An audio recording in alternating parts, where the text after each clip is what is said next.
बाबूजी को आपने कहा था स्टूडेंट लाइफ में कि बाबूजी कौन सी हमको पैसा की धमकी देते हैं आप, रहेंगे होटल में मरेंगे हॉस्पिटल में। पर आज तक मैंने निभाया है कि मैं होटल में रहता हूँ। अरे किराया देता हूँ, यहाँ रहता हूँ तो किराया देता हूँ भाई साहब, महीना में 2000 रुपये एक रूम का। यहाँ रहेंगे होटल में मरेंगे हॉस्पिटल में। तो हमने कह दिया तो हम निभाया, हमने कह दिया शिव मेरे गुरु हैं तो हम निभाएंगे। उनको जो करना है करें, नहीं करना मत करें, और उनका काम करेंगे हम।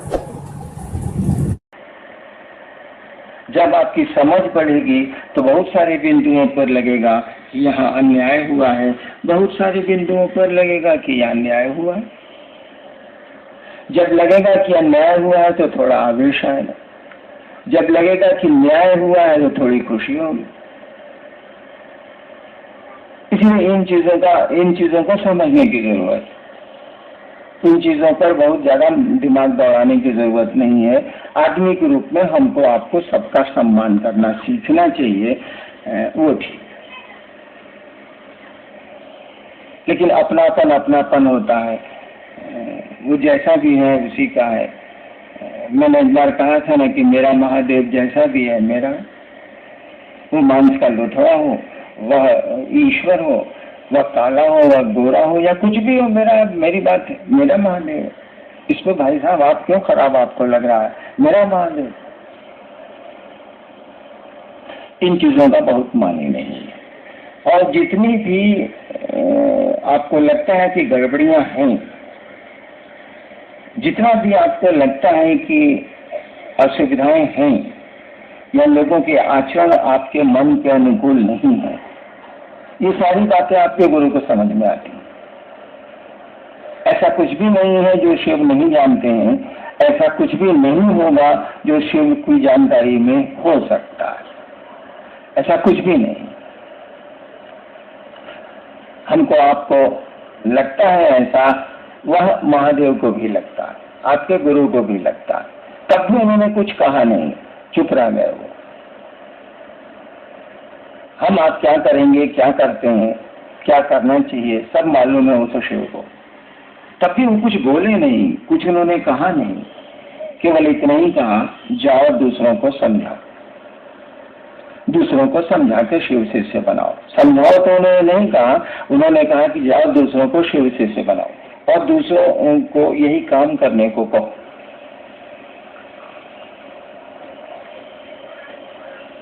उनको सब मालूम होगा जरूर कि भविष्य में क्या क्या होगा, और उनको अगर नहीं मालूम है तो शिष्य को तो मालूम हो ही नहीं सकता। तब भी वो कुछ नहीं बोले, चुप रह गए। क्यों चुप रह गए, इसका उत्तर तो उन्हीं के पास है। जो हम लोगों ने सुना उतना ही बोल सकते हैं। यानी जो उसने कहा है, अगर आप उसी पर खड़े रह जाएं। मैंने कहा था 1-2 दिन पहले कि आप गड्ढों को देखेंगे तो आपकी यात्रा गड्ढों की ओर होगी, आप खराबियों को देखेंगे तो आपकी यात्रा खराबियों की ओर होगी, आप अच्छाइयों को देखेंगे तो आपकी यात्रा अच्छाई की ओर होगी। तो जो गुरु ने कहा उस पर नजर रखिएगा, उस पर चलने की मंशा रखिएगा, उस पर चलने की कोशिश करिएगा, तो आप देखेंगे धीरे धीरे धीरे धीरे सारी चीजें ठीक हो रही हैं, ठीक हो जाएंगी। याद करिए, आज से 20 साल पहले, 15 साल पहले बिहार में जब शिव शिष्यता शुरू हुई थी तो कितनी तरह की बातें आई थी। किसी ने 13 सूत्र बनाए, किसी ने 21 सूत्र बनाए, किसी ने 2 सूत्र बनाए, किसी ने कुछ किया, किसी ने कुछ किया, किसी ने कुछ किया। आज क्या स्थिति? हम लोगों ने कुछ नहीं कहा किसी पर। जो गलत थे वो खुद ही अलग होते चले गए, जो सही थे वो खुद ही सटते चले गए। हम लोगों ने कुछ नहीं कहा, किसी का विरोध नहीं किया, लेकिन चीजें सुधरती चली गई। कितना बहुत कुछ सुंदर हो गया है शिव शिष्यता में। बहुत कम जगह गड़बड़ियां हैं और वो गड़बड़ियां भी खत्म हो जाएंगी अगर उन गड़बड़ियों पर आप ध्यान नहीं देंगे। अगर ध्यान देंगे तो वो रहेंगी, ध्यान नहीं दें, गुरु जो कहते हैं उस पर ध्यान दें, वो चीजें धीरे धीरे खत्म हो जाएंगी। अगर नहीं खत्म होती तो शिव जरूर बोलते, वहां भी कोशिश करने की जरूरत होती तो महादेव जरूर कहते कि उस जगह भी हिट करना, उस जगह भी कोशिश करना, नहीं बोले वो। ऐसे ही उसको गुरुओं का गुरु नहीं कहा जाता है, ऐसे ही वो गुरुओं का मालिक नहीं बना हुआ है, जिसके एक वाक्य से संसार की चीजें शिव की ओर घूम सकती हैं, उसी का नाम है महादेव। एक वाक्य उसने कहा, जाओ दूसरों को शिव का शिष्य बनाओ। इतनी सी बात आपको पता हो या नहीं हो, संसार की सारी सिद्धियां इसी आदेश में है, संसार का सारा भोग इसी आदेश में है। शिव ने ही कहा है, इसकी परिधि के बाहर कुछ भी नहीं, कुछ भी नहीं। और होता तो वो जरूर बोलते, और हम लोगों ने तो अपने जीवन में देखा, उसके बाहर कहीं कुछ नहीं। संसार की कोई सिद्धि उसके बाहर नहीं है, कोई समृद्धि उसके बाहर नहीं है, कोई सुख उसके बाहर नहीं है, कुछ भी उसके बाहर नहीं है। आध्यात्म जैसी दुनिया उसमें सिमट गई है, बिल्कुल एक मुट्ठी में आ गई है, मात्र उसकी एक पंक्ति में गुरु इसको कहते हैं, ये है महादेव।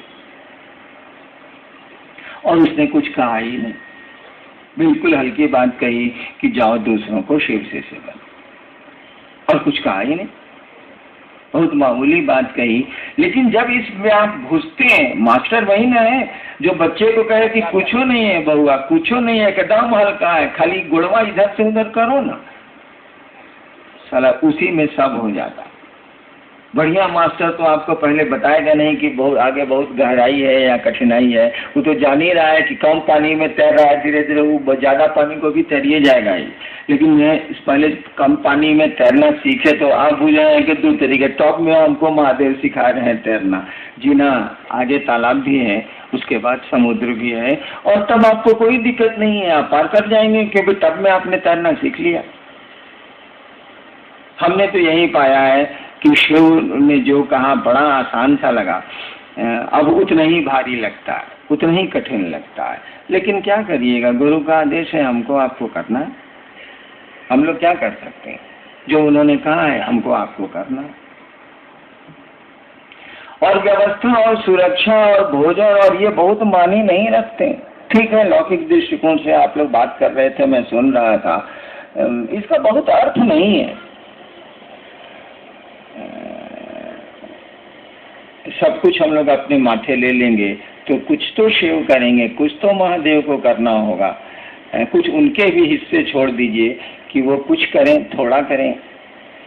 तो सुरक्षा बहुत मानी नहीं रखती है, गड़बड़ियां बहुत माने नहीं रखती है, और व्यवस्था बहुत माने नहीं रखती है। ये लौकिक दृष्टिकोण से गलत है, इसीलिए लौकिक समाधान पर आप बात कर रहे थे। ठीक है, बात होनी चाहिए कि लौकिक मामला है तो लौकिक समाधान ढूंढे जाने चाहिए, लेकिन आपका लोक भी परलोक से ही चलता है भाई साहब, आपका हमारा लोक भी परलोक से ही चलता है। हमारा जीवन, हमारी सांसें, हमारा आना, हमारा जाना, हमारा रहना लोक से निर्धारित नहीं है। हम आप बैठ के किसी के, इतने आदमी हैं, किसी के जीवन को नहीं बचा सकते, बहुत कठिन है। देखिए फिर इतने लोग हैं, इतनी शक्तियां हैं, सब टुकड़े टुकड़े में शक्तियां बैठी हैं उस शिव की, कुछ नहीं कर सकते। यानी हमारा आपका ये जीवन भी वहीं से चलता है, दिखता है लोक में, लेकिन इसके पीछे जो ऊर्जा आई है, जो शक्ति काम कर रही है, वो हमारे आपकी आंखों से नजर नहीं आती, वो परलोक की है, दूसरे लोक की। तो लौकिक रूप से जो व्यवस्थाएं जरूरी है हम आप जरूर करेंगे, और हमको आपको करना चाहिए। लोक, क्योंकि लोक में हम रहते हैं, इस दुनिया में हम रहते हैं, तुरंत आरोप और आक्षेप हम पर आप पर लगेंगे।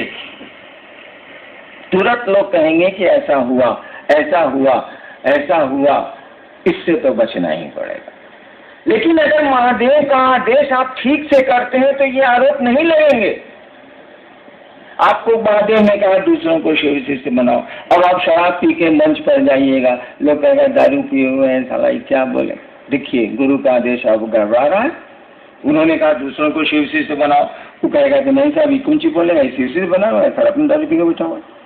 देखिए आपको गुरु का कार्य करने में संयम बरतने की जरूरत हो गई।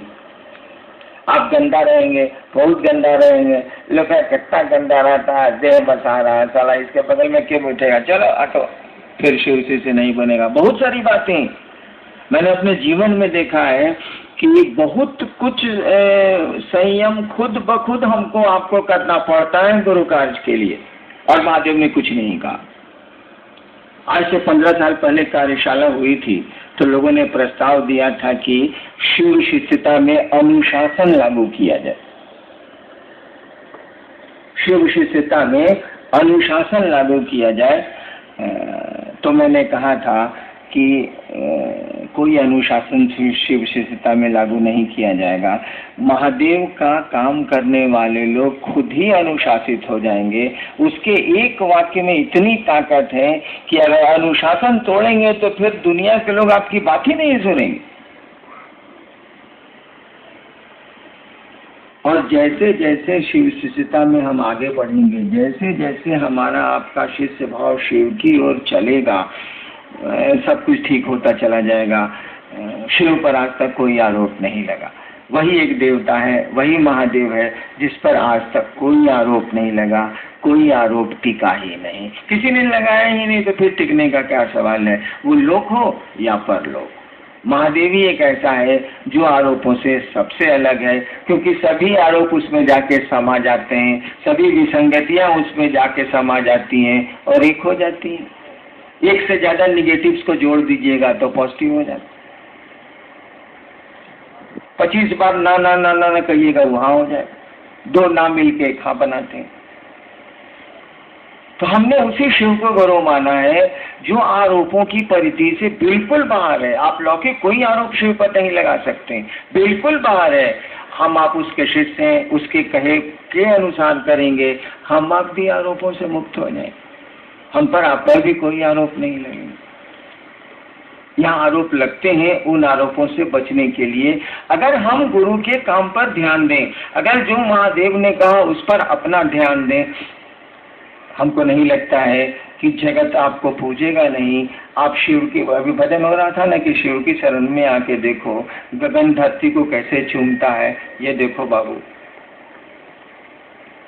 इसीलिए बहुत माथा दौड़ाने की जरूरत नहीं, बहुत आए पाए करने की जरूरत नहीं। जो गुरु ने कहा उसको सही मंशा से करने की कोशिश कीजिए। समझिए कि शिव ने क्यों ऐसा कहा है। अगर आप समझते हैं कि शिव ने इसको पैसा कमाने के लिए कहा है, शिव ने इससे प्रतिष्ठा कमाने को कहा है, इससे सम्मान हमको हासिल होगा, दुनिया और मोहल्ले और शहर के लोग मुझको जानेंगे, इस काम के लिए शिव ने आपको ये काम नहीं दिया है। उन्होंने इस काम के लिए दिया है कि दूसरों के मन में उस शिव के गुरु स्वरूप को बैठाओ, ताकि वो शिष्य बन सके और शिव की ओर अपना शिष्य भाव दे सके। बाकी काम गुरु का है, गुरु करेंगे। क्योंकि आपके गुरु ने आपको ये अधिकारी नहीं दिया है कि आप महादेव से पूछिए कि हम शिष्य बने हैं कि नहीं बने हैं, ये तो आदेश दिया नहीं। उन्होंने कहा दूसरों को बताओ, दूसरों को समझाओ। आप इतना पूछ सकते हैं कि दूसरों को कैसे समझाएं, ये पूछ सकते हैं आप, लेकिन अपने कैसे समझें ये आप नहीं पूछ सकते।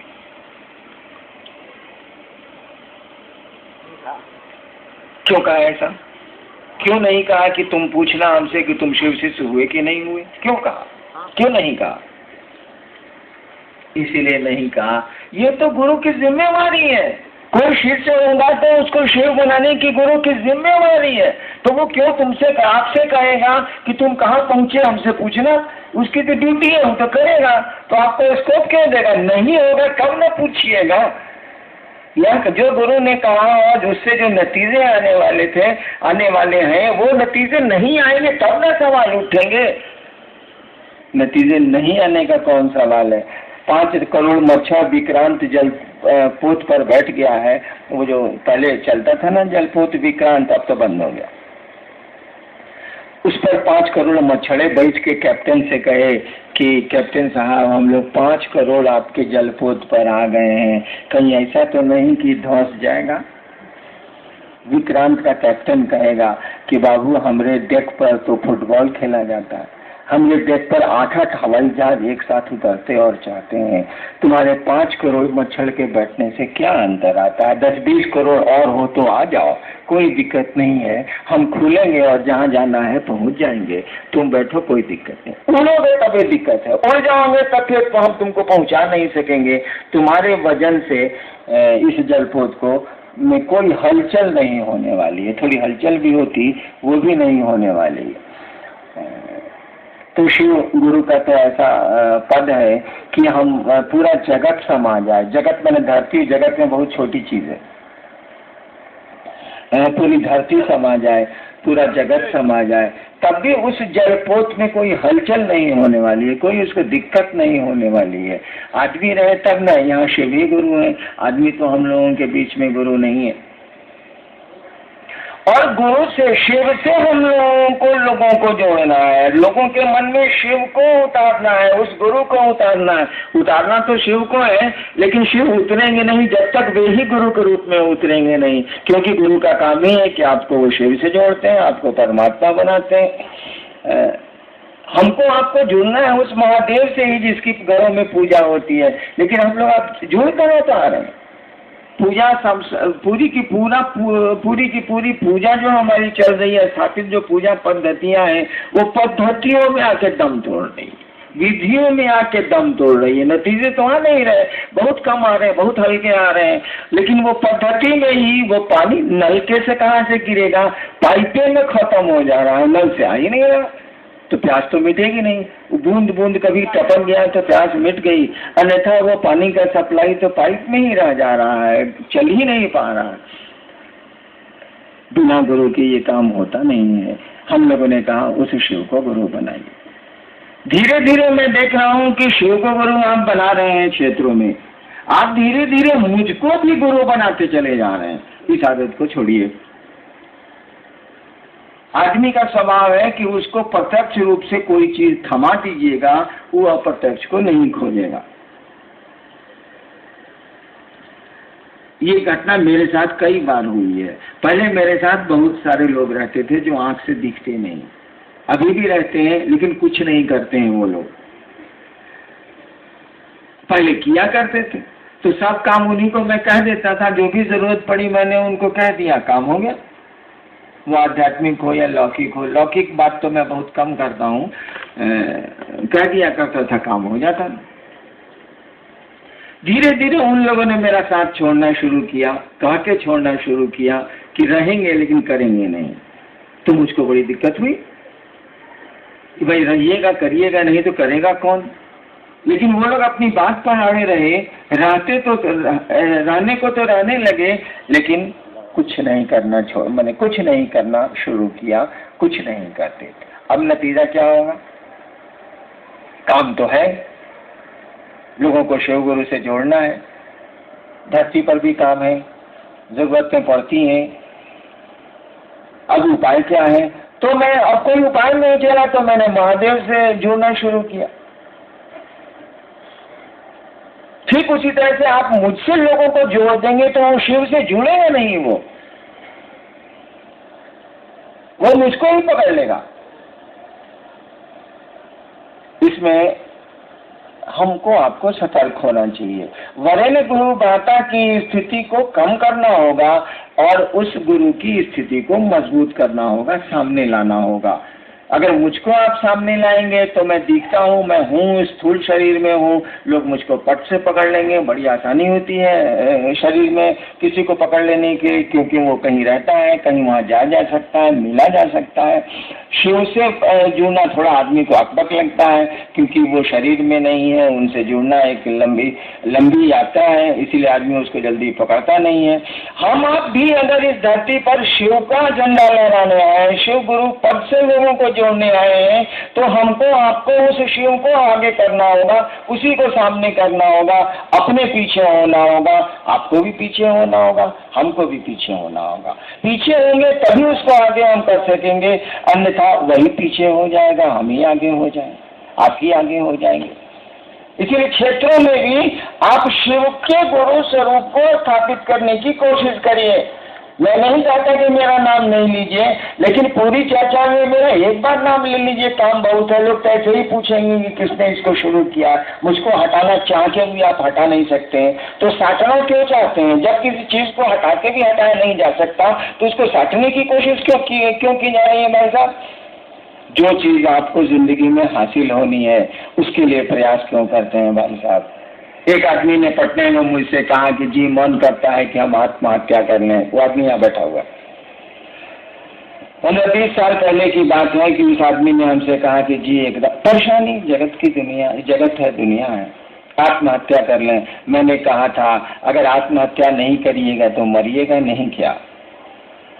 भाई मरेगा तो सब कोई इस दुनिया में है कि भाई जो काम होने रहे उसको आप कहाँ कर रहे हैं, दूसरे को करने दीजिए। हमको आपको वहां से जाना है तो आप कोशिश जाने की कहाँ कर रहे हो? तो ले ही जाएगा, जाना नहीं भी चाहिएगा तब वो ले जाएगा। तो अपनी जान क्यों हट रहे हैं भाई? क्यों आत्महत्या करना चाह रहे हैं आप? क्योंकि आपकी हत्या तो होने वाली है। भले वो हत्या कानून में हत्या नहीं हो, मौत उसको भले कह दीजिए आप, लेकिन हमको आपको तो यहाँ से हंता योग तो ही ले रहे हैं, मरना तो ही ले। तू कमाओ काहे कर रहे हैं? आप जब भी शिव से अपने को जोड़ेंगे, जब भी आप शिव गुरु से अपने को जोड़ेंगे, आज तक तंत्र का नियम रहा है, आज तक पूजा का नियम रहा है। भारतवर्ष बहुत होशियार देश है ये। इसने जिसको भी परमानेंट करना चाहे उसको शिव से जोड़ा है। जिस देवी को इसने चाहा है कि ये देवी बनी रहे उनको शिव से जोड़ दिया गया। जिनको कम जोड़ा गया वो धीरे धीरे मिट गई, जिनको पूरी तरह शिव से जोड़ा गया वो है, आज भी है, एक बलि है शिव से। वही, क्योंकि वही शिव सत्य है, वही सुंदर है। सत्य का मानी ही होता है जिसमें कभी कोई परिवर्तन नहीं होता है। सत्य शब्द का अर्थ होता है तो हलंत कहिए या यह कहिए, वही सत्य है, वही परमानेंट है, वही अस्थाई है, और कुछ भी यहाँ अस्थाई नहीं है। जब भी किसी को शिव से आप जोड़ेंगे वो चीजें अस्थाई होती चली जाएंगी। आप शिव का काम करते हैं, लोगों को शिव से जोड़ते हैं, उसके गुरु पद से जोड़ते हैं, धीरे धीरे आप अस्थाई होते चले जाएंगे। तो इसके लिए कोशिश कहाँ कर रहे हैं बापा? इसके लिए चेष्टा कहाँ कर रहे हैं? जो चीज मिलने वाली है उसके लिए हाय क्या हो रहा है? आप शिव से जुड़ेंगे, प्रतिष्ठा आपको कोई देने से रोक नहीं सकेगा, सम्मान कोई देने से रोक नहीं सकेगा। सांप जब जहर रखता है और टेढ़ा चलता है और गलती से शिव मंदिरों की नालियों से शिवलिंग पर चला जाता है, अरे वो पूजा जाता है, लाठियां नहीं खाता, अक्षत और फूल दिए जाते हैं, दूध दिया जाता है उसको, जबकि वह नाली का सांप है, सड़कों का सांप है। गलती से, भूल से, घूमते घूमते वह शिव मंदिरों की नालियों से शिवलिंग तक चला गया है, जनमानस उसकी पूजा करता है। और वही शिव मंदिरों से जब बाहर निकल जाता है तो लाठियां मिलती हैं, लोग मारते हैं और शिवलिंग पर उसकी पूजा करते हैं। बक्सर के प्रोग्राम में मैं गया था, दीदी भी आपकी थी, मैं चलने लगा तो 6-7-8 साल पहले की बात, 10 साल मैं चलने लगा तो प्रेस वालों ने मुझको घेरा। चलते समय मैं भागता हूँ, महोत्सव में जब खत्म होता है तो मैं भागता हूँ, इसीलिए भागता हूँ कि आप पाँव छूने के लिए शोर करेंगे, पाँव छूने की कोशिश करेंगे, और 5 आदमी हैं तब तो कोई दिक्कत नहीं है, लेकिन अगर 500 हैं और 5000 हैं तब तो अफरा तफरी मचेगी। गुरु बहनों की साड़ियाँ फटेंगी, आपके कपड़े फटेंगे, लोगों के पाँव टूटेंगे, हाथ टूटेंगे। इसीलिए रोक लगी हुई है कि नहीं, आप पाँव नहीं छू सकते। तो मैं हड़बड़ी में था, गाड़ी में चढ़ने जा रहा था, सतीश जी लोग सब लोग थे, रामविलास जी थे, मैं गाड़ी में चढ़ने जा रहा था। प्रेस वालों ने घेरा कि सर कुछ बोलिए, सर कुछ बोलिए। हम कहा भैया मैं उठ गया, अब क्या बोलूं। गाड़ी तक मेरा पीछा किया, अंत में कहा कि अगर लिख सकते हैं, सुन सकते हैं तो एक बात सुन लीजिए। उसने पूछा था प्रेस वालों ने कि आप इतने लोकप्रिय क्यों हैं? उस समय की बात है, अब तो पूछेगा कि आप लोकप्रिय, अब शब्द मेरे लिए खत्म हो गया। उस समय पूछा था कि आप इतने लोकप्रिय क्यों हैं, इतने लोग आपको सुनने क्यों हैं, यही सवाल था उसका। हम कहा हम जा रहे हैं भैया, हम हड़बड़ी में जा रहे थे। तो मैंने उत्तर दिया था कि एक वाक्य में अगर समझ सकते हैं तो समझ लीजिए, सड़क के सांप को किसी ने शिवलिंग पर रख दिया। सड़क के सांप को किसी ने शिवलिंग पर रख दिया है, लेकिन उस सांप को ये याद है कि उसको किसी ने रख दिया। सड़क के सांप को किसी ने शिवलिंग पे रख दिया है तो पुजारा है, लोकप्रिय है, लेकिन सांप को याद है कि किसी ने रख दिया है, यानी सांप बहादुर जी पूछ लीजिए, जो रखा उतारी हो सकता है, जब उतारेगा तो कितना लठी मिलेगा सो पूछ लीजिए। हमने यही कहा था, सड़क के सांप को किसी ने शिवलिंग पर रख दिया है, लेकिन सांप को ये याद है कि किसी ने रख दिया।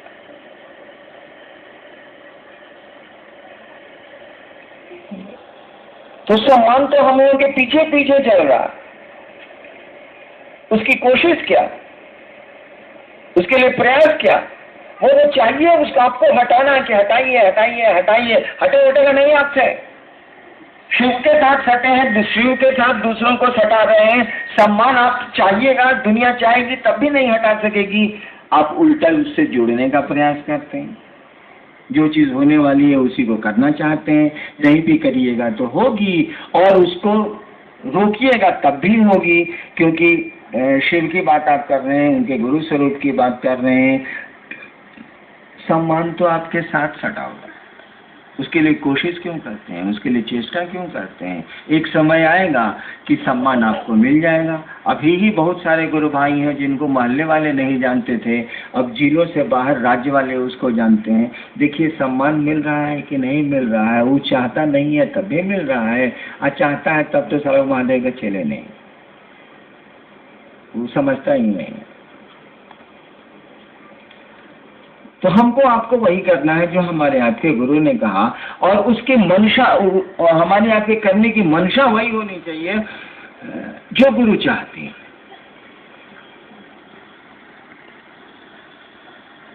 और एक जगह तो हम लोग ऐसा कर ही सकते हैं, मैं कहाँ लौकिक जगत में किसी को कुछ बोलता हूँ, आप कैसा रहते हैं, क्या करते हैं, क्या नहीं करते हैं, मैं कुछ बोलता नहीं, केवल बोलता हूँ कि आप महादेव का काम करिए, लोगों को शिव से बनाइए, लोगों को समझाइए। मैं जानता हूँ कि इस काम को जैसे करेंगे आपका लौकिक आचरण ठीक हो जाए, क्योंकि करने के पहले आपको लौकिक आचरण धीरे धीरे ठीक ही करना होगा, अन्यथा आप कर ही नहीं सकेंगे। मैं कुछ नहीं बोलता, आप केवल आपको प्रेरित करता हूँ कि अपने गुरु से लोगों को जोड़िए, और आप नहीं जोड़ पाते हैं तो इसके लिए अपने गुरु से दया मांगिए, जिसने आदेश दिया है उसको कहिएगा ना कि हमसे ही काम नहीं हो रहा है। अब वो कोई उपाय सोचेगा कि काहे नहीं हो रहा। वैसे मैंने देखा है कि जब भी आप अपने महादेव से ये कहते हैं कि आपका आदेश हमसे नहीं हो रहा है, और कहने का सिलसिला आप जारी रखते हैं क्योंकि आपका मन कर रहा है करने को, धीरे धीरे धीरे धीरे रास्ते खुल जाते हैं, रास्ते बन जाते हैं। जो असुविधाएं आपको हैं, जो बाधाएं हैं, जो अवरोध हैं, वो धीरे धीरे खत्म होने लगते हैं। क्यों? इसीलिए कि हमारे आपके संस्कार किसको कहते हैं? ये हम लोग बोलते हैं कि संस्कार इसका अच्छा है, संस्कार इसका खराब है। संस्कार शब्द का अर्थ क्या होगा? संस्कार का मानी क्या है? कुछ नहीं है। संस्कार का मानी है हमने आपने जो किया है पहले, उसका फल आपको अभी मिला नहीं है, वह बीज के रूप में, सीड के रूप में, बिया के रूप में आपके साथ है, उसी को बोलते हैं संस्कार।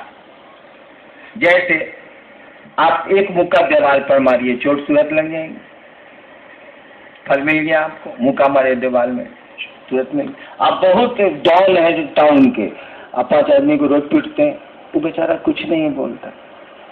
दीवार में आपने ठोकर मारी तो चोट आपको लग गई, कर्म किया तो फल ले लिया आपने। लेकिन आप बहुत बड़े डाउन है शहर के, रोज 5 आदमी को 5 लपड़ मारते हैं, वो बेचारा गरीब है, कमजोर है, कुछ नहीं बोलता। इसके भी तो फल आपको मिलेंगे भाई साहब, तुरंत तो नहीं मिले इसीलिए कि डाउन है आप, तुरंत तो नहीं आपको कर्म का फल मिला। लेकिन ऐसा तो नहीं है कि नहीं मिलेगा, मिलेगा। तो जब तक नहीं वह फलता है पेड़, वह बिया जब तक अंकुरित नहीं होता है, इसी स्थिति को बोलते हैं संस्कार। जब कर्म फल फल जाएगा तो खत्म हो गया, उसको संस्कार नहीं बोलते हैं। तो कर्म फल जब फलित होगा तो जो दिखेगा, लोग कहते हैं देखो इसका संस्कार अच्छा नहीं है। कुछ नहीं हुआ है, कर्म फल का बिया फलित हुआ है, इसीलिए आप पर आरोप अब लग रहे हैं, आप ऐसा करते हैं, आप ऐसा करते हैं, आपका संस्कार एकदम खराब हो गया। किसी को आप कहते हैं इसका संस्कार बहुत बढ़िया है, कुछ नहीं हुआ है। पूर्व जन्म का बिया या पहले का की कमाई आपकी फलित हो रही है, जिसके चलते आपको समाज एक ओहदा दिए हुए हैं, आपको इज्जत दिए हुए हैं। लोग कहते हैं कि इसका संस्कार बहुत अच्छा है। वही कर्म फल के जो बीज हमारे आपके हैं ना, वे ही हमको आपको शिव की ओर नहीं चलने देते, क्योंकि वही शिव जगत की इच्छा से हमारे आपके रूपायित हुआ है। तो जगत में आने के चलते, जगत के आकर्षण के चलते जो हम कर्म करते हैं, तुरंत फल जिनके नहीं मिलते हैं, वो तो सीड रहते हैं दिया के रूप में, और दिया आपको दर्द नहीं देता है।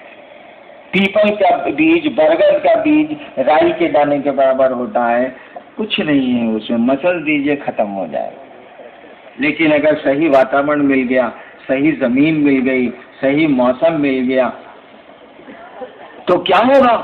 वही बरगद का छोटा सा राई के दाना बराबर एक छोटा सा दिया विशाल वृक्ष बनता है, इतना विशाल कि हाथियों को उसमें बांधा जाता है, और पेड़ को पता भी नहीं चलता कि मेरे जड़ों में 10-10 हाथी बांधे गए।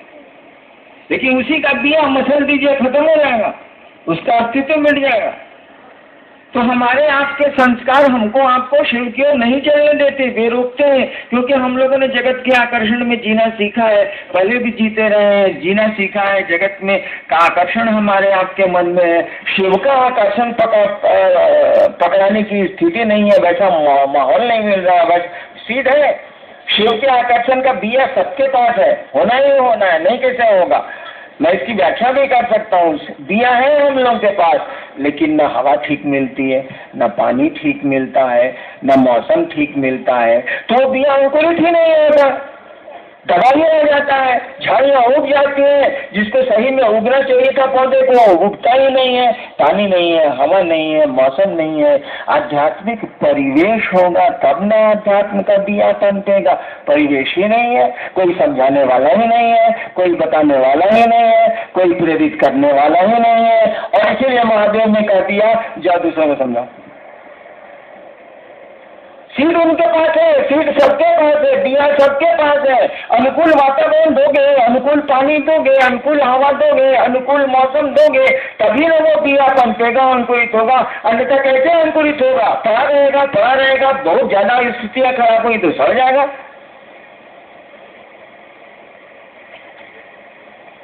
गुरु की दया इन्हीं संस्कारों में परिवर्तन करती है। गुरु की दया हमारे प्रारब्ध कर्मों में परिवर्तन करती है। जब उनकी दया आपको मिलेगी तो आप गुरु चर्चाएं करते हैं तो आपके कष्ट कम होते हैं, आपकी तकलीफें, आपकी बाधाएं, आपके जीवन के अवरोध घटते हैं। क्यों घटते हैं? गुरु चर्चा करते हैं, गुरु का आदेश करते हैं, जैसे किसी का आदेश मानिएगा उसकी दया आपको मिलेगी। जैसे किसी की हुकूमत मानिएगा वो आदमी आपके प्रति सॉफ्ट कॉर्नर होगा, उसके पास आपके दिल में जगह होगी, उसकी दया आपको मिलेगी। और गुरु की दया, शिव की दया, धरती पर कौन सी चीज है जो नहीं हो सकती? किम न सिद्धते भूतले। शिव अगर चाहे तो इस संसार में क्या है जो नहीं हो सकता। धीरे धीरे हमारे कर्म फल के बीज दग्ध हो जाते हैं, जलने लगते हैं, फिर अंकुरित नहीं होते। अंकुरित नहीं होते तो आपकी बाधाएं कम हो जाती हैं, अवरोध कम हो जाते हैं। दिया तो रहता है लेकिन पेड़ नहीं बनता। तो आप उनसे दया मांगने की मानसिकता में जाएंगे, उनके आदेश को करने की मानसिकता में जाएंगे, और आपसे नहीं होगा तो छटपटाएंगे आप।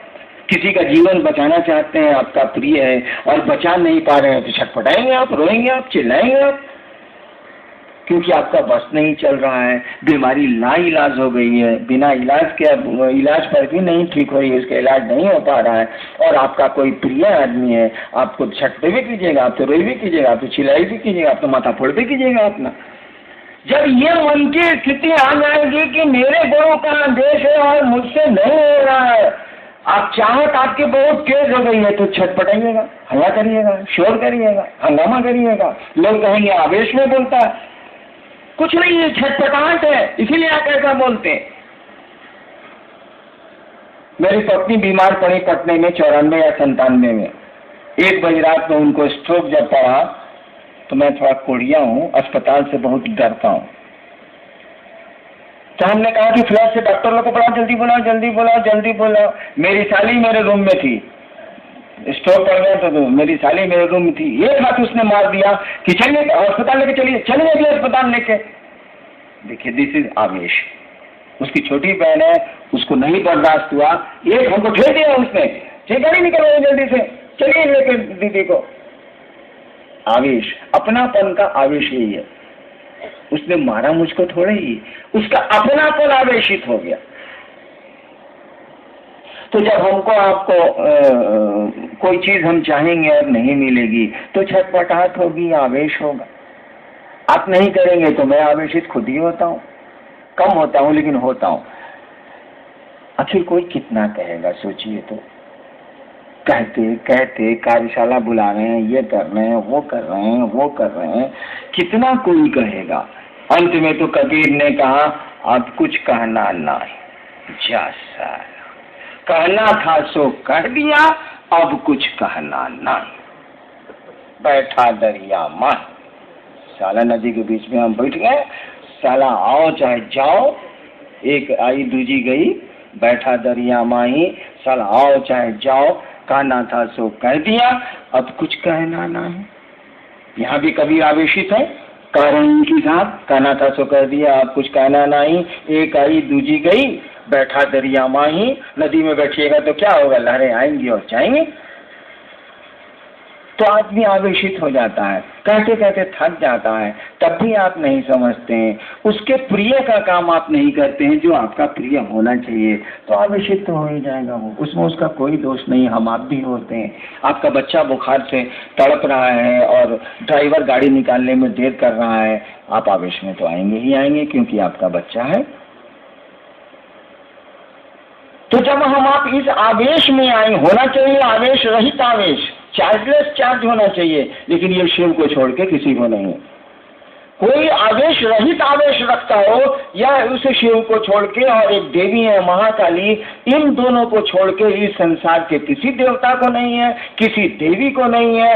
मात्र 2 सत्ता भारतवर्ष की है जिनको कहा जाता है कि अघोरा है, घोर नहीं होती हैं, आवेशित नहीं होती हैं।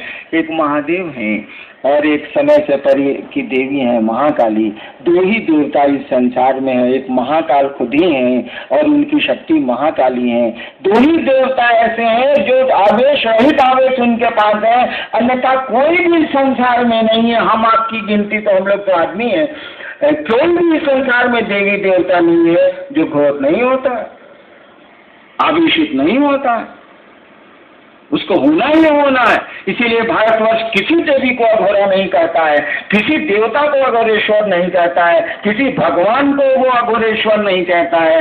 कहता है शिव को छोड़ के कोई अघोरेश्वर नहीं है, शिव का नाम ही दे दिया गया अघोरेश्वर। महाकाली को ही, मात्र महाकाली को कहा गया, केवल महाकाली को कहा गया कि हे भगवती आप ही अघोरा हैं और कोई अघोरा नहीं है। कोई ऐसा नहीं है जो आवेश रहित आवेश रखता हो। आप ही को देखने से लगता है कि कोई आवेश आपके पास नहीं है, और सारे के सारे आवेश वहीं से निकलते हैं। वाह रे वाह, सारे के सारे आवेश वहीं से निकलते हैं, सारी की सारी घोर चीजें वहीं से निकलती हैं। और उस सत्ता को देखिए, लोगों ने नाम दे दिया भोला बाबा। देखिए, असंख्य शक्तियों का धारक हो, धारक नहीं जनक है वो। जितने भी संसार में शक्तियां हो सकती है, शिव उसका जनक है, वो पैदा करता है, वहीं से पैदा होती है वो। और लोगों ने नाम दे दिया भोला बाबा। भोला मने बुड़बक, भोला मने बेवकूफ, भोला मने इसको कुछ नहीं बुझाता है, काहे तंग करता है, लड़का बड़ा भोला है भाई साहब, मत तंग कीजिए उसको, काहे उसको चिढ़ा रहे हैं, लड़का बहुत भोला है, बहुत सीधा है। अनंत शक्तियों के धारक को इस देश ने नाम दिया भोला। कहा ही जाता है शिव को छोड़ के कोई अघोर नहीं है, महाकाली को छोड़ के कोई अघोर नहीं। तो आवेश रहित आवेश तो शिव में है मात्र, और फिर उनकी शक्ति महाकाली में, महाकाल में उनकी शक्ति महाकाली में, और इस संसार में कोई इससे मुक्त नहीं है। नन ऑन दी अर्थ। वो अर्थ क्या? World, globe. तो आवेश स्वाभाविक है, कोई क्या करे। कभी तो दिया के कहिए दिन की, एक गई दूजी आई, एक आई दूजी गई, बैठा दरिया माही, कहना था सो कह दिया, अब कुछ कहना नहीं। हम लोग के साथ दिक्कत क्या? कभी तो बोल के चले गए कि अब कुछ कहना नहीं। हम लोग के पीछे तो थोड़ा भलुए हम लोग को पकड़ लिया है। हम लोग कंबल को थोड़े पकड़े हैं, सर दिखता है कंबल है, भालू सारा हुए धर लिया, वो डूब रहा था, हम डूब रहे थे। कंबल पहन के बुझ के साधु जी निकालने गए, था साला भालू धर लिया साधु जी को। अब लोग कह रहा है कि साधु जी आप काहे डूब रहे हैं, कंबलवा छोड़िए ना। सधुआ कहा कि साला हम काहे पकड़ेंगे, वो उहे हमको पकड़ लिया। हम लोग के साथ प्रॉब्लम है कि हम ही लोग पकड़ा गए। गुरु ने कहा जाओ दूसरे को समझाओ। अब आप कह नहीं सकते हैं कि अब कुछ कहना नहीं, फेरा लग गया।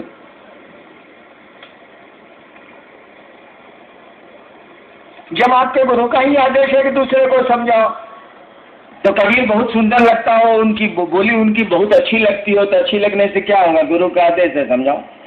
भले वो कहें कि अब कुछ कहना नहीं। हम लोगों के साथ तो ऐसा नहीं है, जब तक आवाज़ चलेगी, जब तक शब्द हैं हमारे पास, जब तक हम बोल पा रहे हैं, तब तक कोशिश करेंगे समझाने की, समझाते रहेंगे। तो हम आप अगर गुरु का आदेश नहीं कर पा रहे हैं तो उससे दया लें, मंशा बनाए। हम लोग इतना शोर क्यों कर रहे हैं?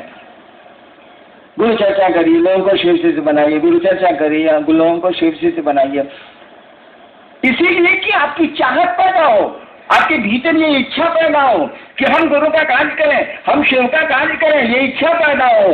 इच्छा पैदा होने न दीजिए, इलाज तो हम लोगों के पास है ले। चाहत पैदा होने न दीजिए कि कोई आपका बीमार है जल्दी से ठीक हो जाए। किसी को अपना समझिए तो जरा, अपने मन में ये चाहत पैदा होने दीजिए ना कि महादेव का काम करना है, ऐसा मन से करना चाहते हैं, मन से करने जब चलना है तो करेंगे। महादेव का गुरु का काम चेला नहीं करेगा तो पब्लिक करेगी, गुरु का काम चेला करेगा। गुरु के हाथ पांव ही उसके शिष्य होते हैं और दूसरा कोई नहीं होता। उसकी पूरी दुनिया में गुरु की पूरी दुनिया में शिष्य होते हैं और कुछ हो ही नहीं सकता। वह पिता होगा तो कोई उसका पुत्र होगा, लेकिन गुरु जब भी होगा तो उसकी दुनिया में शिष्य ही बसते हैं।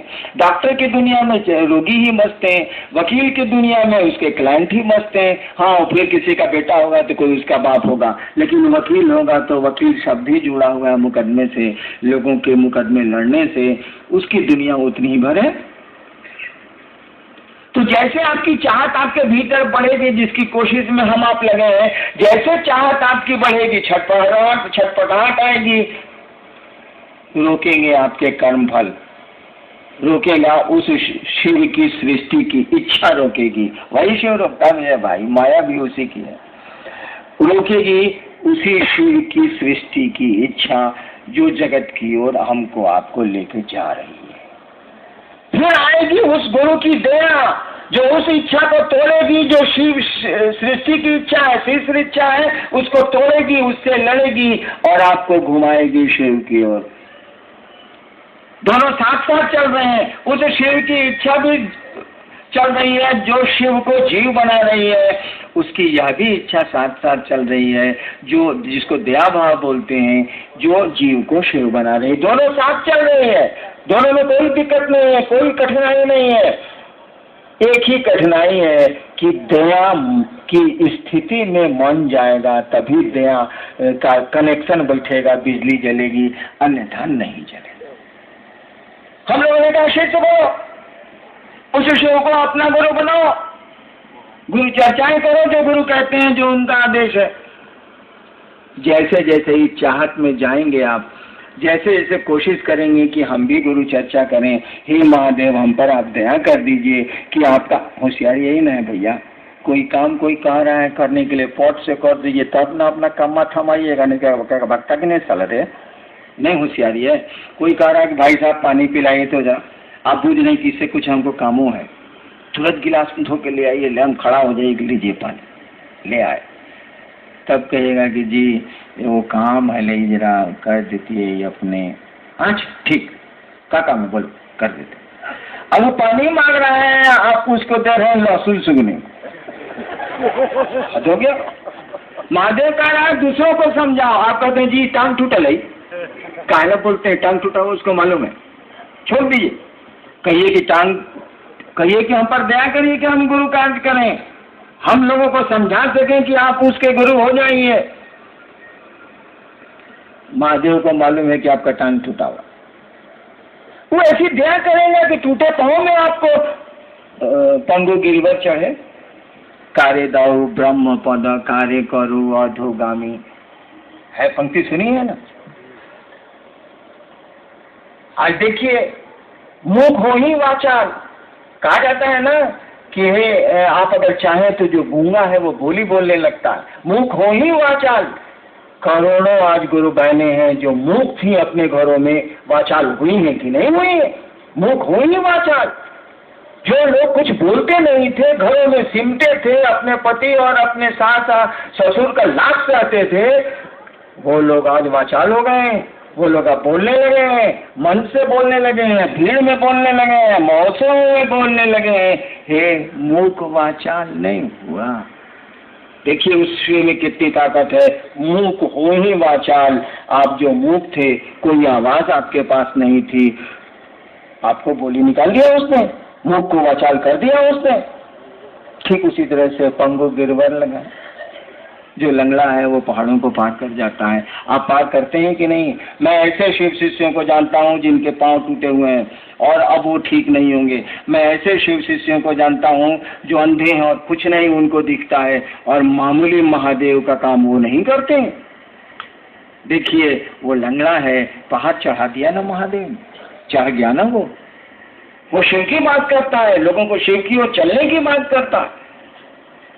खुद ही पहाड़ चढ़ गया है, दूसरों को पहाड़ पर चढ़ के आवाज दे रहा है, आइए इस पहाड़ पर चढ़िए, ये तो शिव का शिखर है, शिव की चोटी है, शिव का पहाड़। कहना था तो कह दिया, अब कुछ कहना नहीं।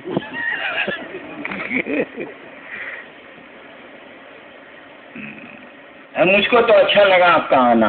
आपको मेरा आना अच्छा लगा कि नहीं लगा ये मैं नहीं जानता, लेकिन मुझको आपका आना जरूर अच्छा लगा। और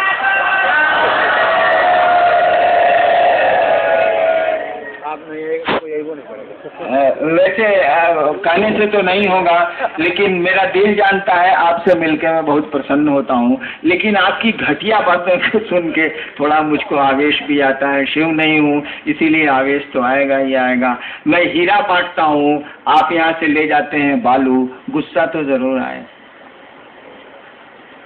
आप आके कहते हैं कि ये दिक्कत है, ये दिक्कत है, ये दिक्कत है, ये दिक्कत है। हम कहते हैं तुम शिव को ले जाओ नहीं यार, वो अस्थाई निदान है तुम्हारा। तुम्हारी एक बीमारी तो मैं ठीक कर सकता हूँ, तुम्हारे एक कष्ट को तो मैं हटा सकता हूँ, लेकिन ऐसा थोड़ी है कि फिर रक्त बीज की तरह ये राक्षस पनपेंगे नहीं। एक एक बूंद जैसे जैसे खून गिरेगा, रक्त बीज की तरह दूसरा राक्षस पैदा होगा। जीवन दे डरे को दंड। हम आप इस धरती पर आए हैं, कौन धरती पर सुख पाया जरा हमको बता दीजिए तो। कोई है?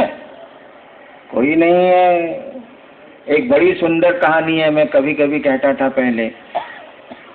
महाभारत खत्म हो रहा, 18 दिन का महाभारत खत्म हो रहा। भीष्म पितामह शरशय्या पर लेटे हुए, उनको इच्छा मृत्यु थी, इसीलिए उन्होंने कहा था कि सूर्य जिस दिन उत्तरायण होंगे मैं अपना शरीर छोड़ूं। महाभारत खत्म हो चुका है, 7 आदमी जिंदा, 5 पांडव, सात्विकी और कौन, छोड़िए कहानियां मैं भूल जाता हूँ। 7 आदमी जिंदा है। अर्जुन कह रहे हैं कृष्ण से, लाशें पड़ी हैं, जो चित्रण हम लोग के सामने किया गया, हम लोग क्या जाने, सारा महाभारत के समय में हम लोग कुकुर थे कि आदमी थे, क्या पता। अर्जुन कहते हैं कृष्ण से कि हे केशव, चलिए हम लोग भीष्म पितामह का दर्शन कर लें, पितामह का दर्शन कर लें।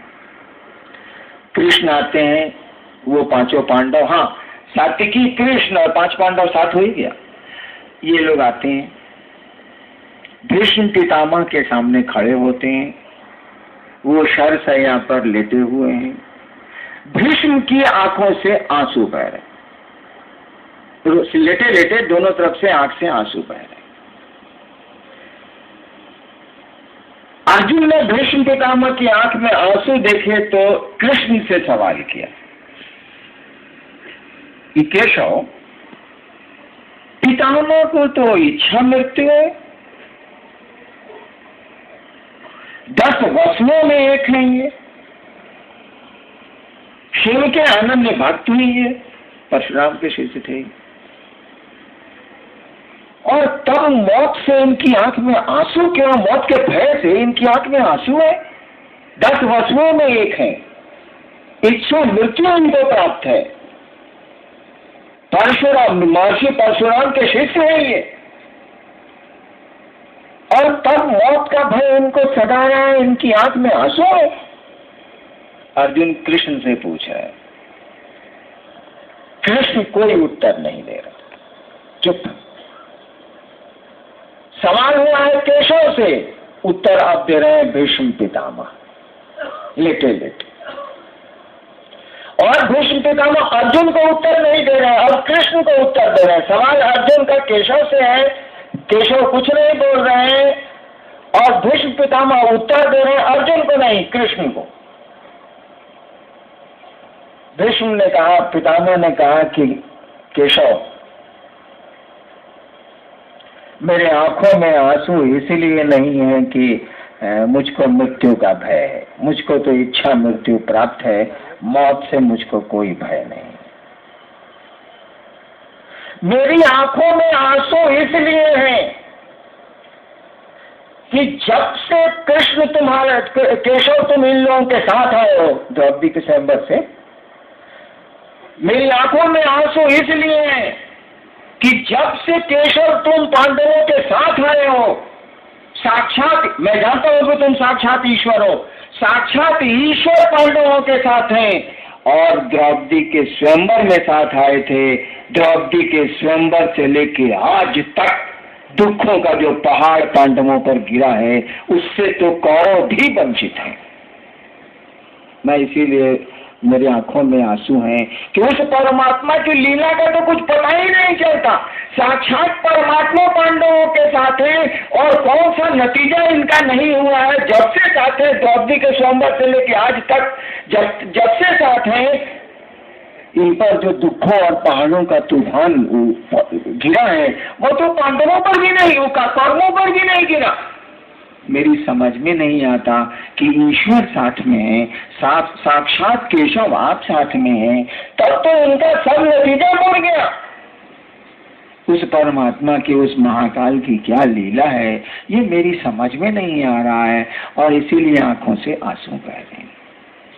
तो दुखों का क्या लीजिएगा, रुकावटों का क्या लीजिएगा। शिव भी साथ रहेंगे, और शरीर में हम आप हैं, और वो भी अगर शरीर में रहेंगे तो अपने ही नियम में बंद के शिव को रोना पड़ता है, हंसना पड़ता है, उसी के नियम बनाए हुए हैं। लेकिन नियम जब कानून सरकार ने बना दिया है, तो सरकार का कोई भी उच्च से उच्च पदाधिकारी हो, वह नियम उसको भी समेटते हैं। ठीक उसी तरह से नियम तो शिव की इच्छा से बने हैं, उसी के बनाए नियम हैं। लेकिन शिव भी जब धरती के दायरे में आएगा, शरीर में आएगा, या शरीर लेगा, भूख लगेगी फिर शरीर लेगा, तो उसको भी वही कानून पकड़ेगा, वही नियम उसको पकड़ेंगे। अंतर इतना ही होगा कि उसके पास इतनी ऊर्जा नहीं होगी कि जो चाहेगा उसको कर लेगा। कृष्ण जो चाहेंगे सो होगा, राम जो चाहेंगे सो होगा, नतीजा भी साथ ही साथ होगा। कृष्ण भी साथ रहेंगे तो पांडवों का नतीजा होना ही होना है। लेकिन कृष्ण ने जो चाहा वो कर लिया। शिव भी शरीर में आएंगे, जो चाहेंगे कर लेंगे। शिव करें या न करें, हम उनके शिष्य हैं, हम भी जो चाहेंगे सो कर लेंगे। कम से कम गुरु के आदेश को जगत में उतार के तो जरूर दिखला देंगे। आप सबों को मेरा प्रणाम। अब बताइएगा नहीं, अपना कभी नहीं कीजिएगा, खाने के लिए इत्मीनान से खाइएगा, नहीं खाइएगा तो भी कोई रोज जुल्म नहीं हो।